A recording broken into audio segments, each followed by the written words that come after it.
Sekarang saya tanya, apa insting nyamuk menggigit manusia? Dia butuh darah untuk hidupnya. Nggak ada namanya nyamuk baik. Nyamuk, dia punya insting, itu adalah menggigit manusia untuk mendapatkan darahnya agar dia bisa tetap hidup.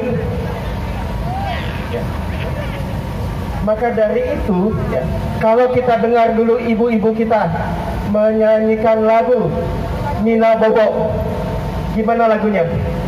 Kalau tidak bobo, maka digigit nyamuk. Tuh.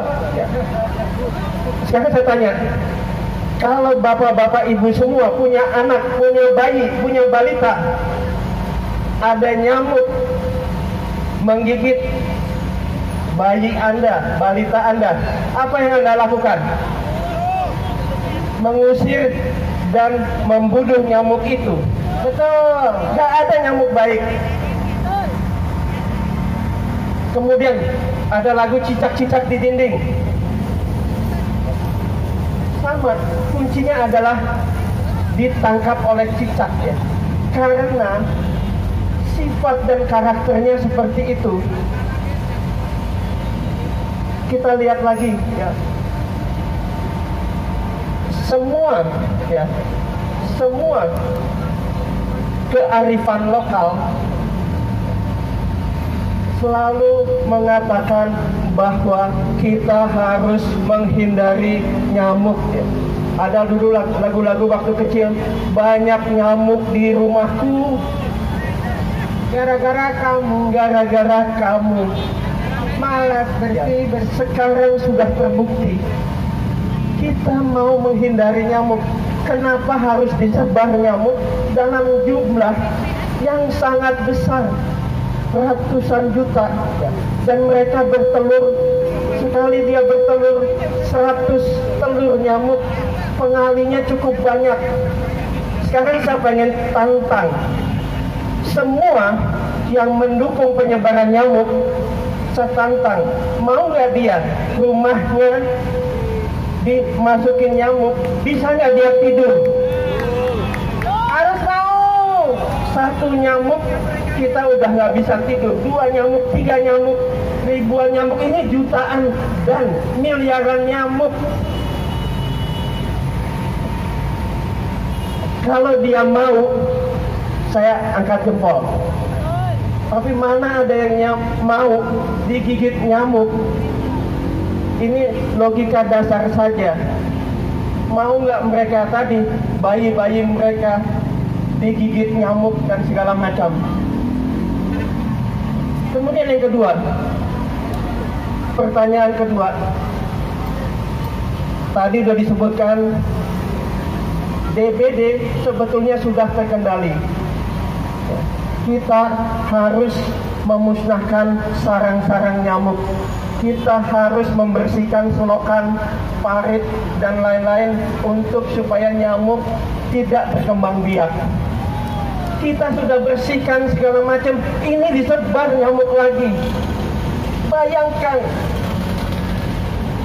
ini kan semua hal-hal yang nggak masuk akal, kontradiktif.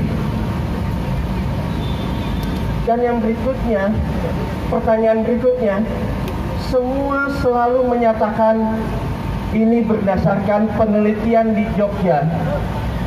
Pertanyaan mendasar, ini akan disebar di Jakarta, Semarang, Bandung, Kupang, Bontang. Pertanyaan yang sederhana, apakah orang-orang Jogja sama dengan orang Jakarta? Tidak. Apakah kondisi geografis di Jakarta sama di Jogja sama? Belum tentu. Apakah nyamuk di Jogja sama di Jakarta sama saja? Belum tentu. Kenapa tidak ada penelitian yang dilakukan khusus di Jakarta? Penelitian mengenai resiko jangka panjangnya. Yang kita sayangkan adalah pemerintah melalui Kemenkes tidak memberikan informasi secara seimbang. selalu disampaikan informasi baik-baik saja.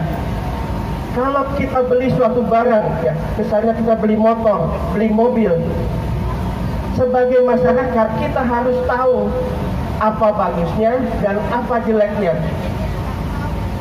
sehingga masyarakat menjadi paham, mengerti resikonya. Nyamuk-nyamuk ini disebar di perumahan, di kota-kota perumahan. Bayangkan kalau kita masyarakat tidak mengerti resikonya, semuanya katanya baik-baik saja, tidak terjadi masalah. Siapa yang mau tanggung jawab? Siapa yang mau tanggung jawab? Tidak ada. Apakah sudah ada regulasi yang mengatakan kalau terjadi apa-apa, si A yang tanggung jawab, si B yang tanggung jawab? Apakah peneliti yang mau tanggung jawab? Kementerian siapa yang tanggung jawab? Coba hal yang sederhana saja, kita searching aja di internet, searching yang sederhana, bahaya Wolbachia. Semua mengatakan Wolbachia tidak berbahaya.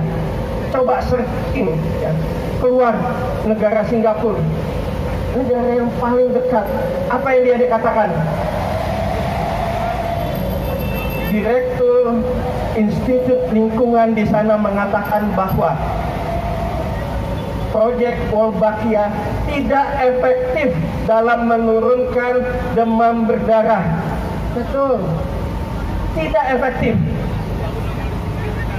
Di Singapura dilakukan penyebaran tahun 2016. Tahun 2020 terjadi ledakan terbesar sepanjang sejarah, peningkatan DBD.